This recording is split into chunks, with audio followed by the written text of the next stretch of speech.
ఆ స్కూళ్ళని మనం అభివృద్ధి చేసి, వాటిల్లో పిల్లల్ని అట్రాక్ట్ చేసే విధంగా, వాళ్ళని అక్కడ చదివించుకునే విధంగా, వాళ్ళకి ఉన్నత విద్యను అందించడం తప్ప? స్వాతంత్రం వచ్చి 1947, హ్మ్. 78 ఏళ్ళు. అవును. ఎందుకు చేయలేదు? సాధ్యం కాదు. ఎందుకు సాధ్యం కాదో చెప్తాను. It is not in the DNA of the education system. హ్మ్. ప్రైవేట్ స్కూల్‌లో మొట్టమొదటిది చదువు రాకపోతే స్కూల్ నడుస్తాయండి? మంచి మంచి ఫలితాలు అస్సలు ఇవ్వకపోతే? నడవు. పొద్దున్న లేస్తే మీ పర్సెంటేజ్‌లు ఎంత? ర్యాంకులు ఎక్కడ? ఉద్యోగాలు ఎట్లా? ఇవే చూస్తారు. హ్మ్. ప్రభుత్వ స్కూల్‌లో ఎవరు మానిటర్ చేస్తున్నారు? కిషోర్ గారు ప్రైవేట్ స్కూల్‌లో మ్యాథ్స్ టీచరు. హ్మ్.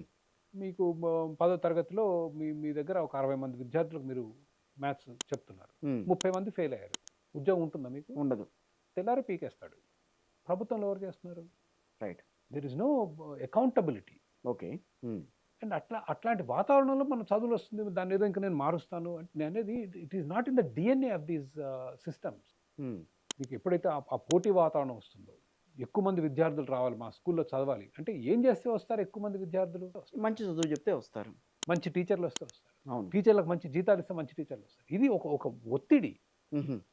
పోటాపోటీ. అరే! ఆ స్కూల్‌లో ఇట్లొచ్చాయి ఫలితాలు. మనం ఇంకా రావాలి. మనం మన చదువు చెప్పే విధానాలు మారాలి. ఇంకో కొత్త రకంగా చెప్తే బాగొస్తున్నాయంట చదువులు. హ్మ్. అది దట్ ఈస్ వాట్ అది గవర్నమెంట్ స్కూల్‌లో ఎప్పుడు రాదు మీకు.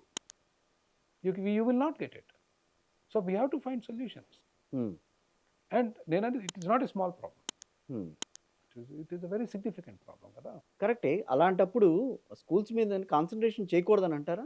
ఇది 70,00,000 పిల్లల భవిష్యత్తుతో మనం చెలగాటం ఆడే హక్కు మనకు లేదంటున్నాను.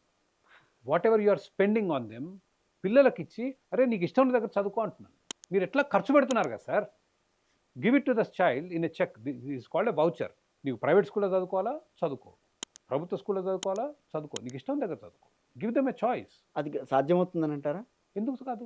వాట్ ఈస్ 10 సో మందిని డిఫికల్ట్ అబౌట్ కూర్చోబెట్టి ఇట్? ఓ చోట చదువు చెప్పడం ఇది ఎవరికి వాళ్ళు స్కాటర్ అయిపోయిన తర్వాత మీకు డబ్బులిస్తాం. మీరక్కడ చదువుకోండి. మీరక్కడ ఇస్తాం. మీరు చదువుకోండి అనంటే కాదు, వాళ్ళు కాదు. ఎంతవరకు చదువుకుంటారు? ఓకే.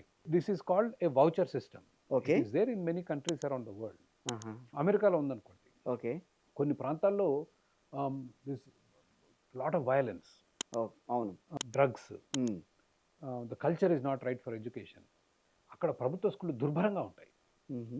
హ్మ్. చదువుకోలేము మనం. అట్లాంటి చోట చాలా చోట్ల they have come up with a voucher system. ప్రతి విద్యార్థి మీద ఎట్లాగో సంవత్సరానికి మ మ ప 25,000, 20,000 ఖర్చు పెడుతున్నాం. హ్మ్. ఆ 20,000 వాళ్ళకి వౌచర్‌గా ఇస్తాడు. ఇష్టం స్కూల్‌లో చదువుకోవచ్చు.